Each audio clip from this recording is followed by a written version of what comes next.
পটল পোস্ত তো অনেক খেয়েছেন বন্ধুরা। আজ আপনাদের দেখাবো কিভাবে পটল পোস্ত তৈরি করলে একটা পটলের জায়গায় 5টা খেয়ে নেবেন, আর গরম ভাতে এই পটল পোস্ত খাওয়ার পর অন্য কিছু খেতে আর মন চাইবে না। Welcome back to my channel নিরামিষ কিচেনে আমার সব বন্ধুদের অনেক অনেক স্বাগত। আর পোস্তর মধ্যে কি মশলা দিলে পটল পোস্ত আরও বেশি টেস্টি হবে দেখে নিন। তাই শুরু থেকে শেষ অবধি রেসিপিটা দেখার অনুরোধ রইল। ভালো লাগলে একটা লাইক এবং শেয়ার করতে ভুলবেন না। চলুন বন্ধুরা, কিভাবে পটল পোস্ত তৈরি করেছি সেটা আজকে দেখাবো। তো পটল পোস্ত তৈরি করার জন্য প্রথমে এখানে একদম সামান্য পরিমাণ 5টা পটল নিয়েছি, একদম টাটকা পটল। আর পটল পোস্ত করতে বন্ধুরা একদম কচি পটল নেবেন না, আর খুব বাড়তি পটল নেবেন না, মানে মিডিয়াম যে পটলটা সেটা নেবেন। আর মশলার জন্য এখানে রয়েছে রোস্টেড চীনাবাদাম, আছে পরিমাণ মতো তিল। আপনারা এখানে চীনাবাদাম যদি আপনাদের কাছে না থাকে কাজু দিতে পারেন, তবে আমার কাছে কাজুর থেকে বেশি টেস্ট হয় রোস্টেড চীনাবাদামে। এখানে গোটা জিরে দিয়ে দিলাম, আর 2 রকমের সর্ষে দেব। একটা হচ্ছে কালো সর্ষে, একটা হচ্ছে সাদা সর্ষে, এটা হচ্ছে পোস্ত। পরিমাণ মতো সব কিছুই দেবো, পোস্তটা একটু বেশি দেবেন। আর পোস্তর সঙ্গে এই মশলাগুলো দিলে বেশি টেস্টি হয়। দিয়ে দিলাম সব মশলাগুলো।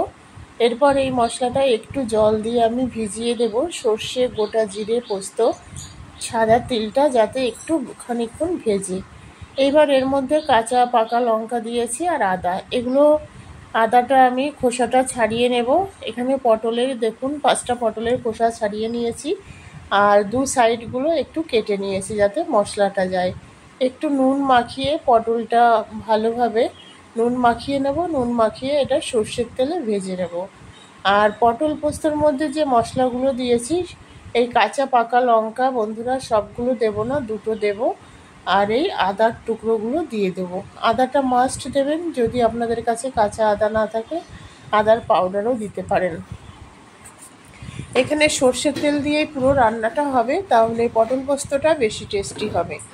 সর্ষের তেল দিয়ে দিয়েছি, এবার পটলগুলো আস্তে আস্তে ভেজে নেব।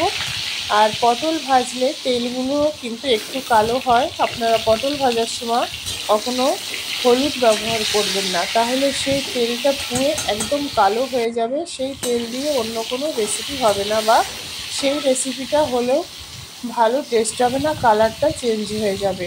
কারণ পটল ভাজলে এমনিতেই তেলের কালারটা ফেড হয়ে যায়, কালো হয়ে যায়, আর হলুদ দিলে আরও পুড়ে কালো হয়ে যাবে।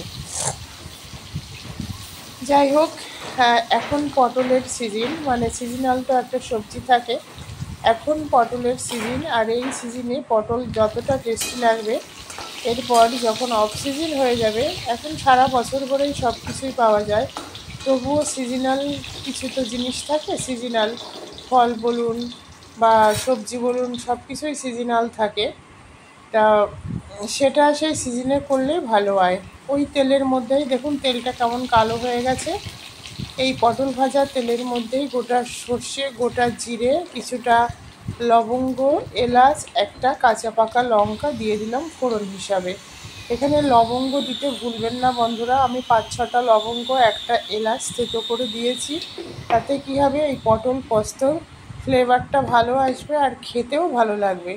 পরিমাণ মতো নুন, চিনি, হলুদ দিয়ে দেব। হলুদটা দিয়ে আপনারা বেশিক্ষণ রাখবেন না, তাহলে হলুদটা পুড়ে যাবে, তেতো হয়ে যাবে। আর এইখানে আমি মশলা বাটাটা দিয়ে দিলাম। মশলা বাটাটা দিয়ে এবার এই বাটিটা ধুয়ে একটুখানি জল দিয়ে দেব।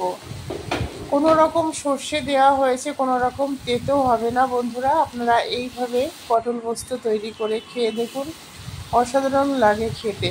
যারা একবার খাবে তারা আবার চেয়ে খাবে।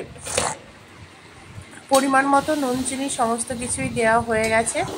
কালারটা দেখুন অসাধারণ হয়েছে। এখানে কোনো শুকনো লঙ্কা ইউজ করিনি, আপনারা কাঁচা লঙ্কা অথবা কাঁচা পাকা লঙ্কা ইউজ করবেন। এই পোস্ততে শুকনো লঙ্কা যদি বেটে দেন তাহলে সেই পোস্তটা ভালো লাগবে না খেতে। এখন সবার তো রুচি একরকম নয়, আমার ভালো লাগে না। আমি কোনো রান্নায় দেখেছেন শুকনো লঙ্কা বাটা দিই না, সব কাঁচা লঙ্কা দিয়েই তৈরি করি সমস্ত রেসিপি। মশলাটা ভালোভাবে কষা হয়ে গেছে। এইবার ভেজে রাখা পটলটা দিয়ে দিয়েছি, দিয়ে ভালোভাবে নাড়তে হবে যাতে সমস্ত মশলাটা পটলের মধ্যে খুব ভালোভাবে মিক্সড হয়ে যায় আর পটলটা সফট হয়ে যায়। এবার আমি ঢাকা দিয়ে দেব। গ্যাসের ফ্লেমটা লো করে 1 মিনিট মতো কুক করব। 1 মিনিট পর আমি ফিরে এসেছি। দেখুন বন্ধুরা, একদম পটলে তেল ছেড়ে দিয়েছে, শুধু তেল আর মশলা। পটলে তেল ছেড়ে দিয়েছে, শুধু তেল আর মশলা আছে। এইবার এর মধ্যে সামান্য একটুখানি জল আমি দেবো এই বাটিটা ধুয়ে, কারণ এতে কোনো ঝোল হবে না, তেল মশলাই থাকবে। যেহেতু পটলটা সিদ্ধ হওয়ার প্রয়োজন আছে আর মশলাটাও একটু কুক হওয়ার প্রয়োজন আছে, তার জন্য পরিমাণ মতো সামান্য একটুখানি জল দিয়ে দিয়েছি। এইবার গ্যাসের ফ্লেমটা হাই করে এটাকে 1 মিনিট কুক করলেই রেডি হয়ে যাবে পটল পোস্ত। যারা যারা পটল পোস্ত খেতে পছন্দ করেন, নর্মালি তারা তো শুধু পোস্ত আর সর্ষে দিয়ে তৈরি করেন। আমি যে উপকরণগুলো মানে যে মশলাগুলো দিয়েছি, একবার এই মশলাগুলো দিয়ে পটল পোস্ত তৈরি করে খেয়ে দেখুন, আগের থেকে স্বাদ দ্বিগুণ হবে, এটা কথা দিতে পারি। দেখুন পটল পোস্তটা রেডি হয়ে গেছে, তেল ছেড়ে দিয়েছে। আর এটা কড়াই গরম থাকতে একদম রেসিপি রেডি হয়ে যাবে। তা এইবার এর মধ্যে একটুখানি সর্ষের তেল দেব। এই তেলটা আমার মা দিত কোনো সর্ষে বাটা দিয়ে বা পোস্ত দিয়ে কোনো রেসিপি তৈরি করতে গেলে নামানোর আগে সর্ষের তেল দিলে সেটার টেস্ট ভালো হয়। তো সর্ষের তেল দিয়ে এইভাবে আমি নামিয়ে ভালোভাবে নাড়াচাড়া করে এবার আমি গ্যাসটা অফ করে দিয়ে ঢাকা দিয়ে এটাকে আমি 5 মিনিট মতো রেখে দেব। ঢাকা দিয়ে দিলাম। 5 মিনিট পর ফিরে এলাম। দেখুন একদম ফুটছে। গ্যাসটা অফ করা হয়নি বন্ধুরা, গ্যাসটা এবার অফ করে দিয়েছি। একদম মনে ছিল না, গ্যাসটা একদম লো ফ্লেমেই ছিল। দেখুন একদম রেডি হয়ে গেছে পটল পোস্তটা, একদম গ্রেভি থেকে তেল ছেড়ে দিয়েছে আর কালারটাও জাস্ট অসাধারণ আসছে। এই দেখুন দারুণ লাগছে। এইভাবে পটল পোস্ত তৈরি করে নিজেরা খান, অন্যকে খাওয়ান, দেখবেন সবাই প্রশংসায় আপনার পঞ্চমুখ করবে। তা কেমন লাগলো আজকের পটল পোস্তের রেসিপি কমেন্টস করে জানাবেন। যে সকল বন্ধুরা নিরামিষ কিচেনে নতুন আছেন সবাইকে অনেক অনেক ধন্যবাদ রেসিপি দেখার জন্য। ভালো লাগলে একটা লাইক, শেয়ার এবং কমেন্টস করতে ভুলবেন না। আর পাশে থাকা বেল আইকনটি প্রেস করে অল নোটিফিকেশান অন করে রাখবেন, যাতে নতুন নতুন রেসিপি আপলোড হলে সবার আগে আপনার কাছে নোটিফিকেশান যায়। আর এইভাবে গরম ভাতে পটল পোস্ত একটা কেন 5টাই আপনি খেয়ে নিতে পারবেন এইভাবে যদি রান্না করেন।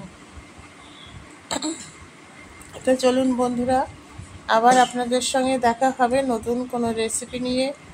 সবাই খুব ভালো থাকবেন, সুস্থ থাকবেন, সুরক্ষিত থাকবেন, নিরামিষ কিচেনের পাশে থাকবেন। Tata, bye bye. আবার দেখা হবে নতুন রেসিপি নিয়ে।